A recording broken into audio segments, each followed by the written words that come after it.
Ya, ya, makasih Mas Rizky ya. Jadi memang sebenarnya kan teknologi IoT dan sebagainya itu kan berlaku di semua industri ya. Jadi maupun IoT maupun apalagi ya, ML ya, machine learning itu kan kemudian big data dan sebagainya itu kan sebenarnya tidak hanya di kebutuhan itu berlaku umum di semua industri yang sudah mapan dan maju kan menggunakan teknologi IoT, IA, big data, kemudian juga ML tadi machine learning. Nah, pertanian juga tidak mau ketinggalan ya dalam hal ini. Memang tahapannya akan panjang, Mas Rizky. Kalau sempat bergabung nanti yang belum di zaman Mas Rizky nanti IoT, ML maupun apa tadi itu bisa diterapkan secara penuh gitu. Kalau sekarang memang masih dalam tahap penjajakan Mas Rizky. Kita jalan penjajakan tadi seperti kamera gitu. Bagaimana kemarin kita berdiskusi dengan teman-teman bagaimana kamera itu bisa terutama untuk TNI ya. Jadi kemarin diskusi tahun ini awal tahun kita diskusi terkait dengan lokasi wisata. Kita berharap pada aplikasi atau kamera bisa sudah maupun sudah data bisa menghitung ya. Jadi kan kita ada counting ya. Kenapa sih kalau misalnya masuk bisa kita counting di kamera itu akan dilihat oh ini wanita, oh ini pria gitu ya, oh ini mobilnya jenis truk, mobilnya jenis apa itu yang perlu nanti kita menggunakan manual gitu. Jadi dari kamera itu langsung tahuan. Malah kemarin sudah kita coba jejaki itu langsung tahu yang masuk itu oh ini pria umur sekitar sekian gitu. Dan itu bisa gitu.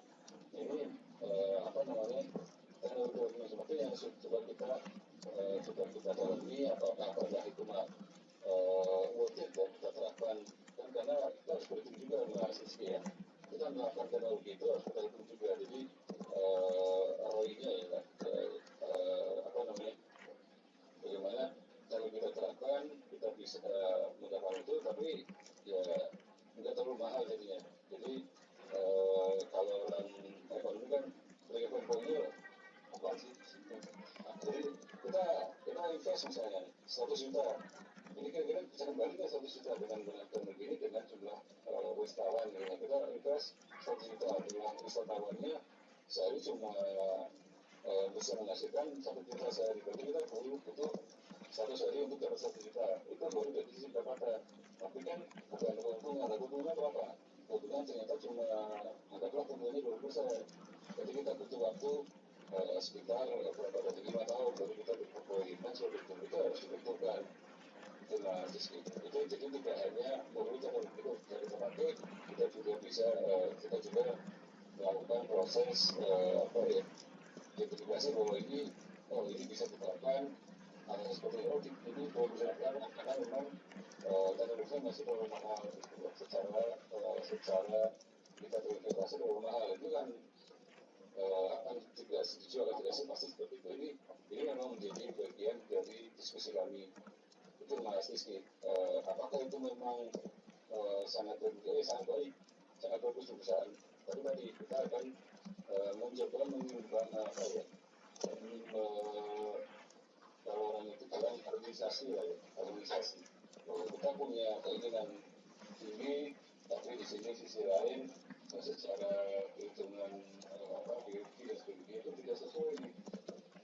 Terlalu tinggi investasi ya. Ini yang kita kan kita yang lebih mungkin di tahun depannya lagi sudah mulai harga turun, kita masuk. Seperti itu Mas Rizky. Oke Pak, terima kasih Pak. Semoga program tadi bisa memikirkan lagi Pak. Amin. Oke, mari ya. Oke, terima kasih Rizky atas pertanyaannya. Selanjutnya ada rasa lagi Pak dari Ilham. Dari Ilham silakan Pak.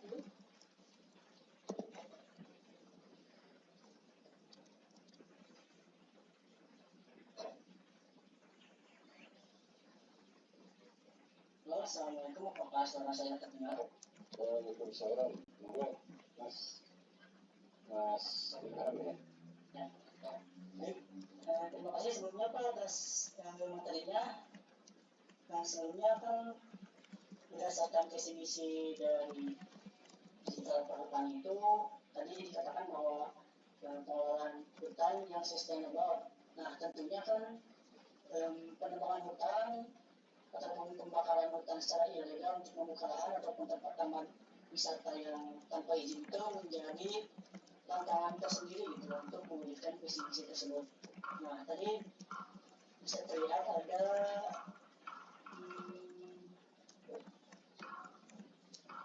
kabar untuk monitoring tersebut menggunakan satelit ya Pak. Nah, apakah memungkinkan untuk mengembangkan lagi sistem monitoring satelit itu untuk dengan teknologi AI ataupun IoT untuk mendeteksi kawasan hutan yang terbakar ataupun penebangan hutan secara ilegal dengan melabeli kawasan tersebut. Jika kawasan tersebut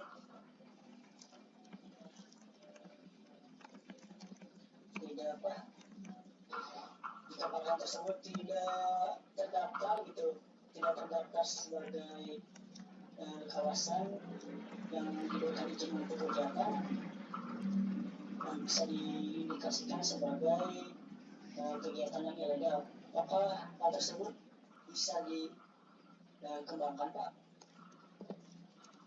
Terima kasih sebelumnya. Sudah masih ada ya? Masih paham tadi ya? Jadi kita menggunakan satelit ya, kita kerjasama dengan beberapa vendor, di antaranya ada Esri, dan Esri juga di belakang Esri ada NASA ya.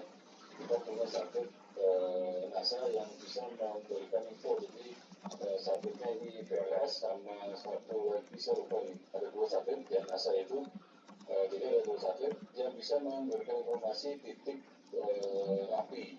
Jadi kemarin juga kita explore bahwa itu bisa digunakan. Ini memang sedang proses yang kita kembangkan ya, untuk yang tadi, untuk melihat bahwa ada titik api dan sebagainya. Seperti juga dengan BMKG kan juga bisa melihat titik api ya. Ini tapi biasanya kan titik apinya sudah berjalan skenario berkawan gitu ya. Jadi ini satelit NASA itu bisa ya saya tahu kemarin ya dari dokumen yang diberikan itu adalah mereka menyimpan sampai 7 hari ke belakang TKP itu kapan nyalanya gitu. Ini kita kembangkan juga, nah Cikon ya, jadi sedang dalam proses pengembangan karena ini tidak hanya divisi IT, kita harus bekerjasama dengan divisi lain di Perhutani untuk bisa